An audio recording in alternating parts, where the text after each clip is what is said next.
classroom, there was always about 40, anywhere from 35 to 40. Classroom was crowded. Didn't have air conditioning like they have now.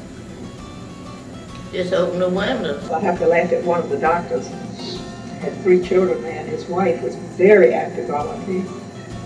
And on parents' night, she told him she wanted to go. He said, "Oh, you wasn't going over there at school like that." She said, "Yes, you are. You come on, go with me." Because she was just take up air conditioning. Got over there, and it was hot. Oh, it was hot.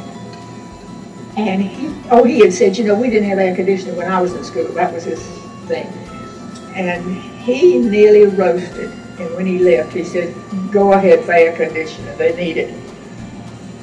But it was really hot. First became principal.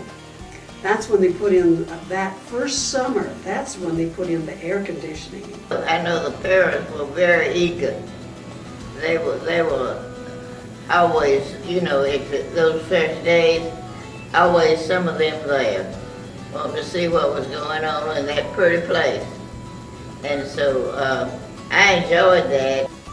I think I really always counted parents as part of our strength, but we were very fortunate to have parents very involved. I thought you're always smart to listen to what they say to you. You know, you listen. You don't have to always do exactly what they say, but you have to listen to what's out there and what they're telling you, and maybe some of that gives you a clue. So, and we have a lot of devoted parents. He told us that they would close Forest Lake within about 3 or 4 years. That the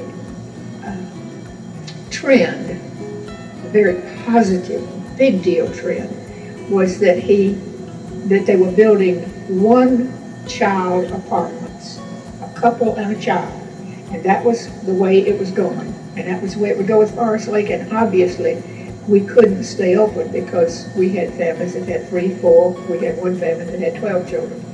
And he was just so sure that we were going to close up within 3 or 4 years, and I was just sure he was an absolute nut, because we had them breathing down our necks. And of course it didn't close up. I was just sure they weren't going to close Forest Lake. Gradually, as this area grew and expanded, they had to definitely change the different school, you know, the zoning areas and who went to who, and it grew very quickly. And there was at one point we had 800 children here in a lot of different portables. That was before they got some of the other schools, you know, built. My biggest challenge was when we built that $1.5 million addition onto the building. And at that point, you know, of course, the principal was supposed to be the head of the thing and do the directing, and I wasn't really even sure what doing a perk test amounted to, let alone building. My theory is, well, I used to joke, the people used to say, you know, you need to know a lot about computers because you have to be, and I'd say, no, you just have to be smart enough to hire people who know. Well, if you're going to build on, you get the teachers involved. So the teachers really had the role of developing their own classrooms and telling me what they wanted in their classroom. It was an experience, and we all learned a lot from it. The building, of course, has changed a great deal in all that time. When I first started here, there was not this whole area as we walk into the building and go to the right, that whole section where we now have the art room and the music room, the media center is all new. I had just finished Columbia College in 1958, and my first teaching position was here at Forest Lake Elementary, and that's almost 50 years ago. Probably that first year I had 35.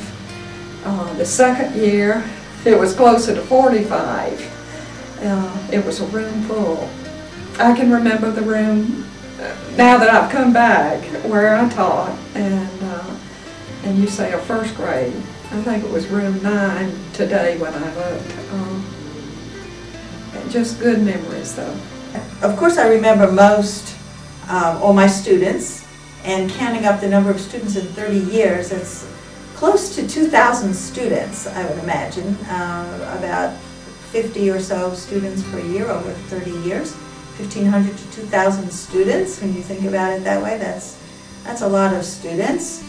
And I do remember quite a few of them, and I keep the yearbooks and do like to look through it. To me, Forest Lake was almost like an untold story. Wonderful people there, wonderful things going on at Forest Lake, but nobody really knew a whole lot about Forest Lake Elementary. And so it was truly a pleasure to go there and to work with the teachers and to do some new things there at Forest Lake. Another initiative that came during the 6 years I was here was the technology emphasis to support the curriculum. And we knew then that there were going to be computers in every home and that email was going to be in every home. And so I think we had to do something at the school level to prepare these children to do their research electronically. And so during those 6 years, the building was wired for the infrastructure, and we started our first computer lab from borrowed and disbanded computers from companies that were upgrading. And of course, they were great to us, but as companies upgraded, they gave us their computers. And we started our first computer lab. It was very small, and since then, the district has given tremendous support to all the schools, and Forest Lake is now becoming a technology center. I don't think they'll change. The children aren't going to change. No. Their manners may change, and your expectations aren't going to change. You expect to educate them. And when people ask me, they say, "What did you do?" I said, "We taught children. I don't know anything else. We just taught children."